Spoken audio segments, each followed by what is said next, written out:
शुभ शुभ सकाळ आणि आज चालले मी कॉलेजला।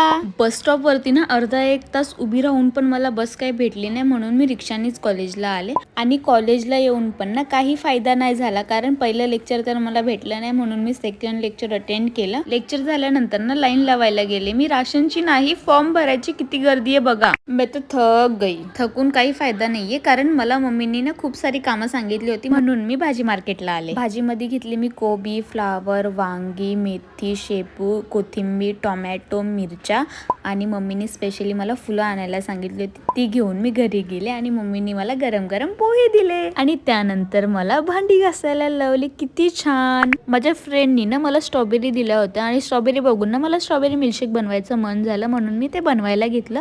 आधी स्ट्रॉबेरीचे 2 तुकडे केले, मग त्यांना मिक्सरच्या भांड्यात टाकलं, दूध, साखर टाकली आणि गरागरा असं फिरवून घेतलं। मेरे को तो सच्ची नहीं पता था कि मेरे अंदर